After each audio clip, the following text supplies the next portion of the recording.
కరీంనగర్ జిల్లాలోని ఆలయాలకు భక్తులు బారులు తీరారు. కరీంనగర్లోని శ్రీ వెంకటేశ్వర ఆలయం, మహాశక్తి, పాతబజార్ శివాలయం, అయ్యప్ప ఆలయాలకు భక్తులు పోటెత్తారు. ఇష్ట దైవాలను దర్శించుకుని ప్రత్యేక పూజలు చేశారు. కొత్తేడాది ఎలాంటి అడ్డంకులు లేకుండా తమను కాపాడాలని వేడుకుంటున్నారు భక్తులు. ఇక కరీంనగర్లోని భగత్ నగర్ అయ్యప్ప ఆలయం దగ్గర భక్తుల రద్దీకి సంబంధించిన మరింత సమాచారం వెంకటేష్ అందిస్తారు. 24 వీడుకోలు పలికి అర్ధరాత్రి దాకా సంబరాల్లో మునిగి తేలిన జనం ఉదయం నుంచి కూడా ఆలయాల్ని దర్శించుకుంటున్నారు. కరీంనగర్ జిల్లా వ్యాప్తంగా కూడా ప్రతి ఆలయము భక్తులతోటి కిక్కిరిసి కనిపిస్తుంది. మనం చూడొచ్చు ప్రజెంట్ కరీంనగర్ భగత్ నగర్లోని అయ్యప్ప ఆలయం దగ్గర ఇదే ఆలయ ప్రాంగణంలో శివాలయము, వెంకటేశ్వర ఆలయము, ఇలా రకరకాల ఆలయ సమూహాలు ఇక్కడ ఉన్నాయి. ఈ ఆలయాన్ని దర్శించుకునేందుకు పెద్ద ఎత్తున కూడా భక్తులు వస్తున్నారు. చూడొచ్చు పెద్ద ఎత్తున రద్దీ కనిపిస్తుంది. ఒకవైపు అయ్యప్ప మాలదారులైన భక్తులు కూడా ఇరుముడి ధరించి ఈరోజు దర్శనాలు కూడా బయలుదేరుతున్నారు అయ్యప్ప స్వామి దర్శనానికి. మరోవైపు సాధారణ భక్తులు కూడా వచ్చి ఈరోజు కొత్త సంవత్సరం కాబట్టి సరికొత్త కోరికలు కోరుకుంటూ ఉంటారు. తర్వాత గతంలో చేసిన తప్పులు మళ్ళీ వదిలేయాలనుకుంటారు. ఇట్లాంటి అనేక రకాల కారణాలతో యువకుల నుంచి వృద్ధుల వరకు కూడా చాలామంది దర్శనాలు చేసుకుంటూ ఉన్నారు. ఇక్కడ ఆలయం దగ్గర సెల్ఫీలు దిగి ఒక మెమోరీని దాచిపెట్టుకున్నారు. ఎందుకంటే జనవరి 1, 2025 రోజు మనం ఆలయంలో గడిపితే మంచి ఆలోచనలు, మంచి కార్యక్రమాలు జరుగుతాయని చెప్పి భావిస్తూ ఉంటారు. ఇక్కడ చాలామంది ఉన్నారు. అమ్మ, కొత్త సంవత్సరం కదా, ఎట్లా ఉంది ఈరోజు? చాలా సంతోషంగా ఉంది. ఈరోజు ప్రతి ఇయర్ మేము ఈ గుడికి వచ్చి స్వామిని దర్శించుకుంటాం నూతన సంవత్సరం రోజు. అదే ఈరోజు బుధవారం స్వామికి ఇష్టమైన రోజు కాబట్టి ఇంకా ప్రత్యేకంగా గుడిని చాలా అందంగా అలంకరించారు. భక్తులు కూడా చాలా అధిక సంఖ్యలో పాల్గొంటున్నారు. కొత్త సంవత్సరం అనగానే ఏదైనా ఒకటి కోరుకుంటాం, మనం ఒక రిజల్యూషన్ తీసుకుంటాం. అట్లా ఏమైనా ఉందా ఈరోజు? అందరికీ మంచి జరగాలని కోరుకుంటున్నాం. పర్సనల్గా ఏమన్నది కోరుకున్నారా? లైఫ్లో సెటిల్ అవ్వాలని కోరుకుంటున్నాం. అమ్మ, మీరే కొంచెం వచ్చారు. మాది కరీంనగర్ అండి. అందరికీ నూతన సంవత్సర శుభాకాంక్షలు. ఈరోజు బుధవారం కాబట్టి అయ్యప్ప గుడిలో ఇంకా ప్రత్యేక పూజలు, మంచి అలంకరణ, ఇంకా భక్తులు ఇంకా మధ్యాహ్నం దాకా ఇట్లే వస్తూ ఉన్నారు. సో మేము కూడా పిల్లలతో సహా కుటుంబ సమేతంగా అందరం వచ్చినామండి.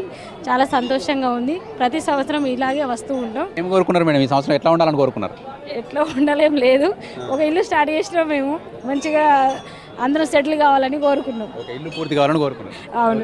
కొంతమంది స్వాములు ఉన్నారు, గురుస్వాములు కానీ వీళ్ళంతా స్వాములు ఉన్నారు. స్వామి, ఎట్లా ఉంది? అయ్యప్ప భక్తులు చాలా పెద్ద ఎత్తున వస్తున్నారు. కొత్త సంవత్సరం సందర్భంగా ఎట్లాంటి పూజలు చేస్తున్నారు, ఇక్కడ ఏం చేస్తున్నారు? చాలా సంతోషంగా ఉంది స్వామి. ముఖ్యంగా అయ్యప్ప స్వాములకు కానీ భక్తులకు నూతన సంవత్సర శుభాకాంక్షలు. ఏంటంటే ఈరోజు బుధవారం రోజు రావడం, కొత్త సంవత్సరం జనవరి 1 బుధవారం రోజు రావడం, అయ్యప్ప మాల ధరించిన వాళ్ళకు బుధవారం అయ్యప్ప స్వామి దినమని గుర్తు ఒకటి చాలా సంతోషంగా ఉంది. అలాగే ఇంకోటి ఏంటంటే ఒకటి ప్రత్యేకంగా, అంటే మా పర్సనల్గా మా మిత్రుడైన చక్రారావు గారిది ఈరోజు బర్త్డే. ఇంక ఈరోజు మేము వీరి బర్త్డే సందర్భంగా అందరికి విషయం చెప్పడం కానీ, ఈ స్వామికి కానీ పుట్టినరోజు శుభాకాంక్షలు చెప్పడం చాలా సంతోషంగా ఉంది. మీ బర్త్డే ఒక శుభ సూచకం అయితే జనవరి 1 ఒక శుభ సూచకం. అయ్యప్పకి ఇష్టమైన రోజు. ఎట్లా ఉంది? ఎట్లా గడుపుతారు ఈరోజు అంతా? ముందల స్వామి చెప్పినట్టు వాస్తవంగా V6కు కృతజ్ఞతలు చెప్పాలి. ఎందుకంటే ఇది ఒకటే కాదు, మేడారం వెళ్తారు, ఎక్కడ ఒక దైవికం ధర్మం ఉంది, సనాతన ధర్మం ఉందంటే అక్కడ V6 ఉంటుంది.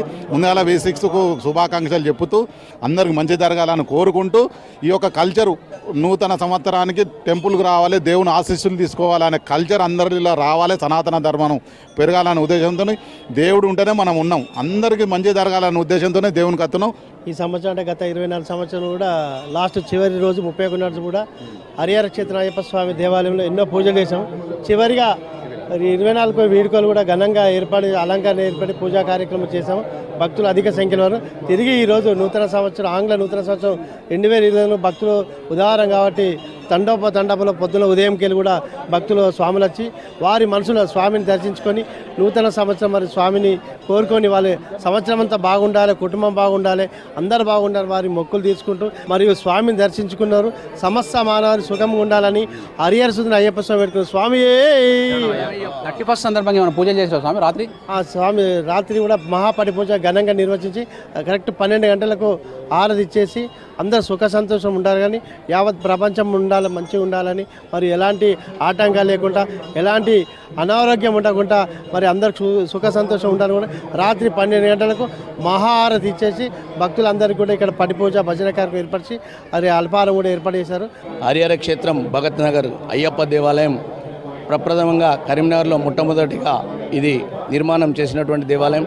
ఇక్కడికి వచ్చి భక్తులు అంటే స్వామివారిని మనసులో ఏదైతే అనుకొని వారి సంకల్పం చేసుకుంటారో అది నెరవేరుతుంది అనే ఒక నమ్మకమైన దృఢమైన నమ్మకము భక్తులలో ఉన్నది. స్వామి మా వ్యక్తిగతంగా అందరూ ఆయురారోగ్యాలతో అష్టతలు ఉండాలని, మా పిల్లలకు కూడా చదువులు కానీ ఉద్యోగాలు కానీ ఎలాంటి అన్నీ బాగుండాలని మేము ఎప్పుడు అనుకుంటాం.